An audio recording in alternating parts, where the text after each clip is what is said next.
Hello, everyone. Welcome to Ethics Talk Show, where we discuss through-provoking topics, share insight, and engage in meaningful conversation. I'm your host, Aldrin Segundo, a college electrical engineering student at Urdaneta City University. And today, we have a special episode on ethics and moral reasoning in our field. Joining me are my fellow electrical engineering students, Mr. Christian Joseph Asonyo, Mr. Luigi Boy Orenya, Mr. John Paul Ramos, Mr. Julius Pugo, and Mr. Joshua Dodor. Now let's start by talking about the fundamental concept of morality in our field. Why is reason and impartiality essential in ethical decision making for electrical engineers? Well, reason and impartiality are crucial because they provide a solid foundation for political behavior. Electrical engineers often deal with a complex system, and if we don't base our decision on sound reasoning and remain impartial, we risk making choice that could lead to harm, accident, and negative consequence. I agree. It's all about making decisions that prioritize the safety and well-being of the public and the environment over personal interests or biases. Being impartial ensure that our decisions are not swayed by personal gain or external pressure. Absolutely. And to help us make ethical decisions, we have the seven-step moral reasoning model. Mr. John Paul Ramos, can you briefly outline this model for our listeners? Of course, the seven-step moral reasoning model is a systematic approach to ethical decision making. Step 1. The recognize the moral issue. Being aware of and acknowledging a moral dilemma or ethical concern within a situation or decision. Step 2. Gather or relevant information. We need to collect comprehensive data, facts, and details pertinent to the topic or problem at hand for informed decision making. Step 3. Identify the stakeholders and their interests. Determine or parties involved in a situation and recognize their concern, objectives, and vested interests. Step 4. Consider available alternatives. Evaluate the various options and choices that can be made within a given decision-making context. Step 5. Make a decision based on the available information. Utilize the gathered data and analysis to reach a conclusion or choice within the current circumstances. Step 6. Implement the decision. Put the chosen course of action into practice, ensuring it's executed effectively and efficiently. Step 7. Reflect on the decision and their outcomes. Review the choice made and assess the result, allowing for learning, improvement, and potential adjustment.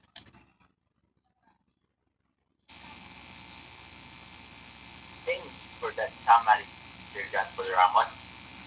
Now, let's dive into applying this model to real-world scenarios. Mr. Joshua Dolor, could you provide an example of how we might use this model in an ethical dilemma?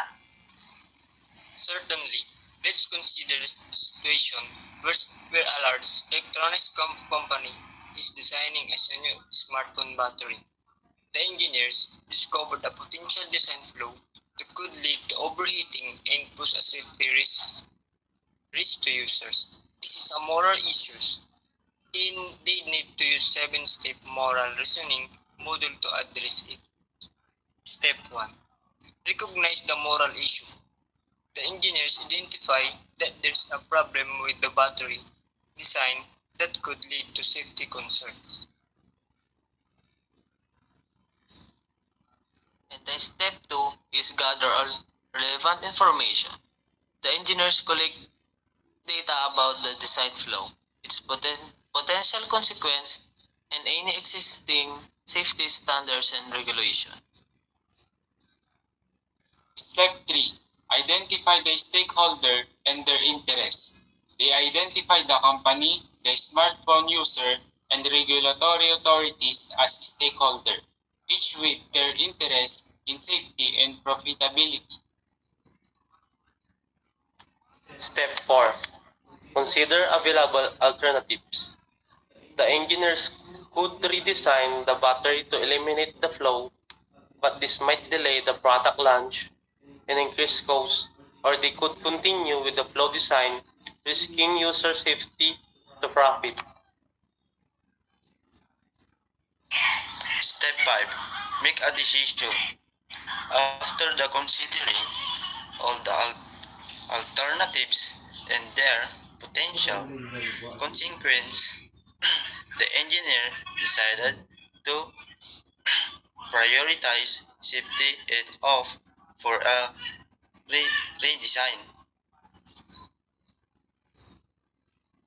Step 6 is implement the decision. They revise the battery design to address the flow and ensure safety compliance. Step 7. Reflect of decision and its outcomes. After device design is implemented, the engineers continuously monitor the battery's performance, gather feedback, and make any necessary adjustment. Wow, that's a great example of applying the 7 moral reasons model in real-world engineering scenario. So it emphasizes the importance of ethical decision making in our field.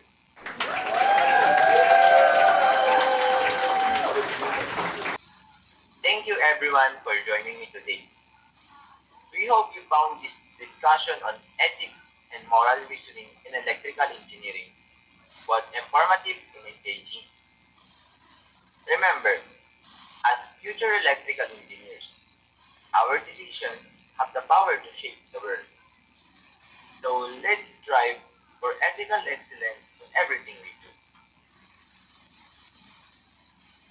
That's it for today's episode of Ethics Talk Show. We will be back with more exciting discussion in the future. Don't forget to subscribe and share your thoughts with us.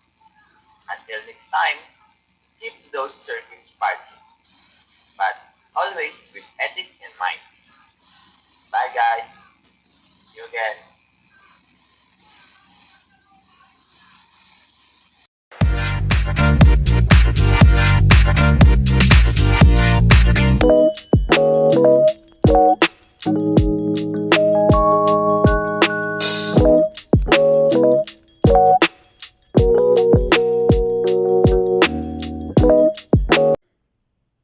Welcome to the episode 2 of Ethics Talk, where we give some trivia and facts about reason and impartiality, our fundamentals concept in moral philosophy, together with our guest last time.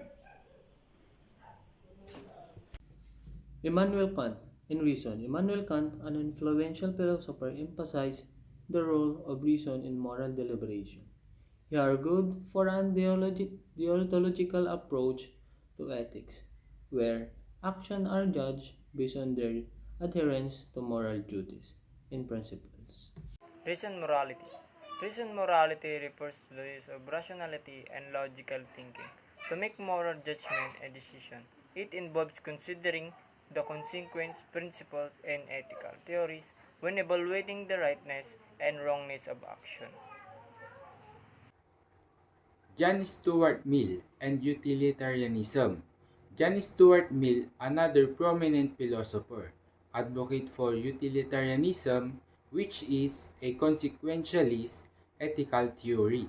It emphasized the maximization of overall happiness or well-being as the ultimate moral goal. Application. in everyday life. Reasoning and impartiality play a role in a various real-world scenario, from personal decision making to legal judgment and societal policies. Rule in ethical theories. Many ethical theories such as deontology, utilitarianism, and virtue ethics, they rely on a reason and impartiality in different ways.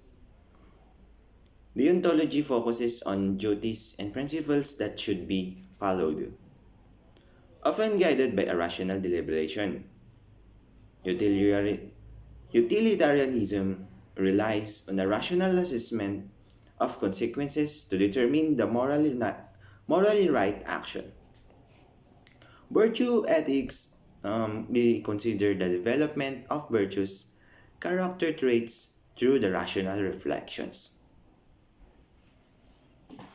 Challenge to impartiality. Critics argue that achieving complete impartiality can't be biases, cultural differences, and emotional attachment. Cultural relativism, for example, suggests that what is considered morally right may vary across different cultures. Balance with empathy and emotions. While reason and impartiality are crucial, some argue that they should be balanced with empathy and emotional consideration to make well-rounded moral judgment. Impartiality in morality. Impartiality means treating all individuals or parties equally without favoritism or bias. In moral context, impartiality involves making judgment based on universal principle rather than personal inclination or attachment. Ongoing philosophical discussion. Philosophers continue to debate the precise nature and extent of the role of the reason and impartiality in morality. Now's perspective and interpretation emerge over time. These concepts are foundational in moral philosophy, providing frameworks for individuals and societies to navigate complex ethical dilemmas. That's are the concept and moral philosophy, providing framework for individuals and societies to navigate complex ethical dilemmas. Once again, this is Aldrin Segundo. Thank you for watching Ethics Talk.